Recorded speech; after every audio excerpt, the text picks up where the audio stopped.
I hope you know what time it is. I'm Kibwe and Road Scholars starts right now.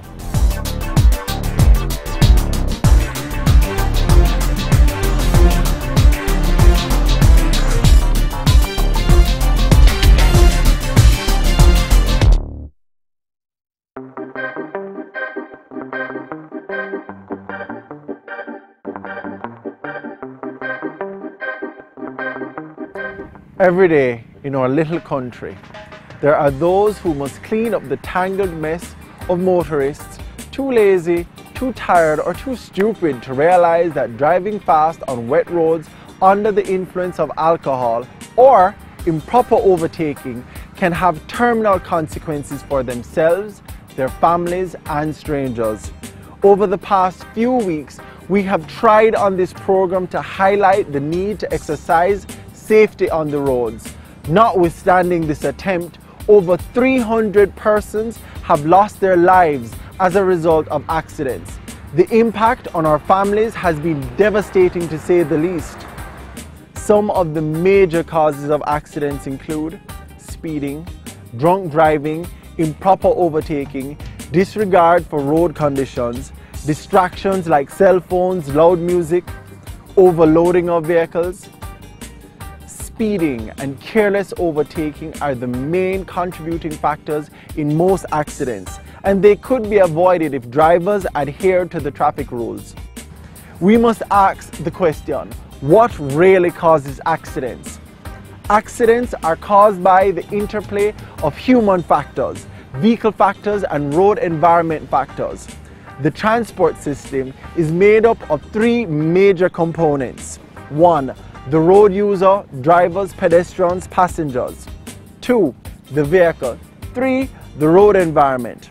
A breakdown in any one or more of these components will significantly increase the risk of serious accidents. There are four key elements to road safety in Jamaica: driver behaviour, the road infrastructure, law enforcement and the legislative framework against which the law enforcement authorities work.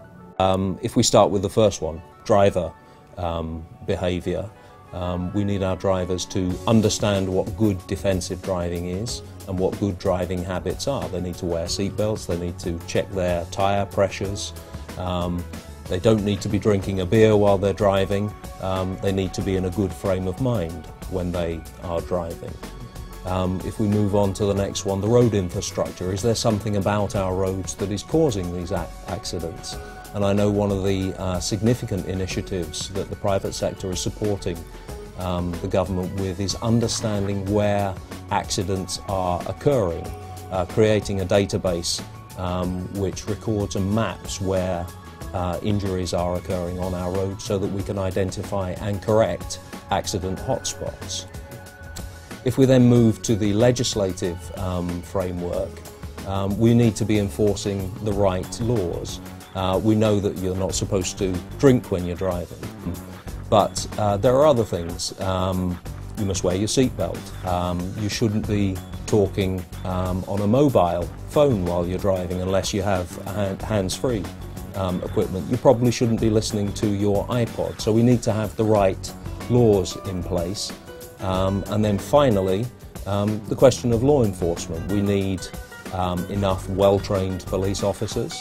They need to have enough patrol cars. They need to have enough radar, speed radar equipment, and we need to have enough speed cameras so that the right laws can be enforced. And I think it's very important that corporate Jamaica supports the efforts of the government in these areas, because aside from the terrible suffering and tragedy, which is our primary concern, we need to stop that. I mean, the road accidents, there are so many of them that it affects all of us, it touches all of us. But in a pure business sense, speaking as the chief executive of an insurance company, a high number of accidents is just not good for business. It leads to very high claims costs, which means we have to put our premiums up, and for the driving public that isn't good. Because at a time when we're experiencing a significant economic downturn, having to pay more for your car insurance is not what you want at all.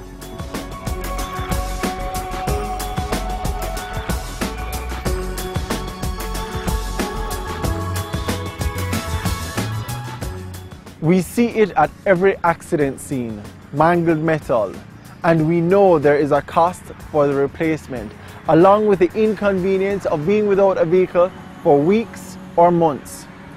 Accidents cause damage to vehicles, but there's also the human damage, loss of life, limb, total disability, and potential loss of income.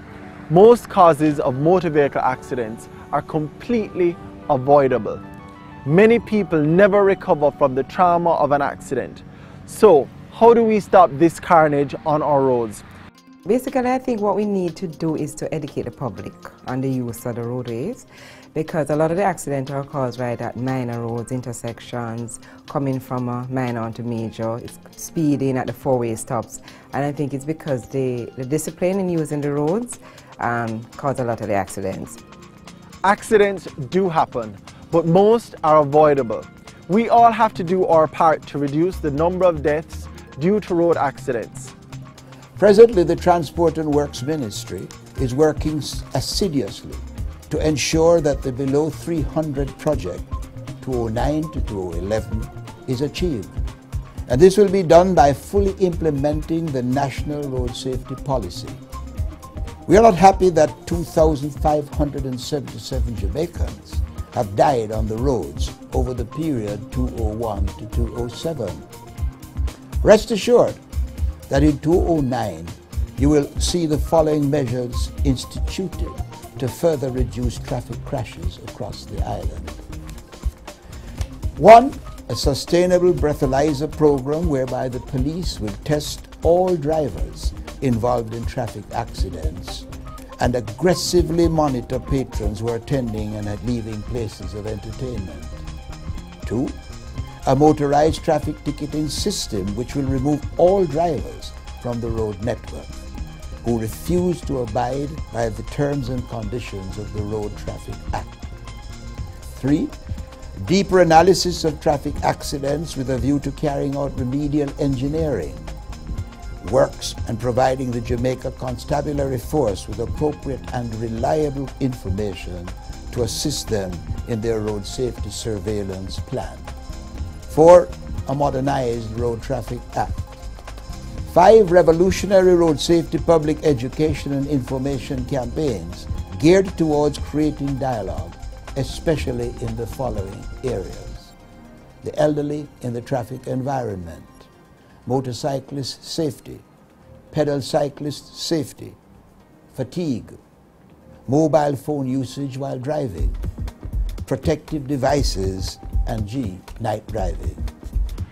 As drivers and road users, we must assume more responsibility and care, not because the law says so, but because it's a matter of life or death. Your vehicle is equipped with a number of safety devices, like seatbelts, but in the long run, it's you. You are the operator of the vehicle who has the responsibility to exercise complete control of a deadly weapon. Slow down, never drink and drive, and wear your seatbelt. Just before we announce last week's winners, who will receive $5,000 worth of petrol from Total, let's thank our sponsors.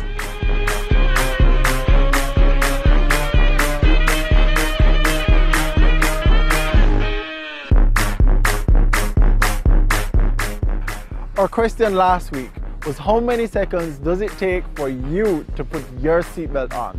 Well, if you guessed 3 seconds, you're correct.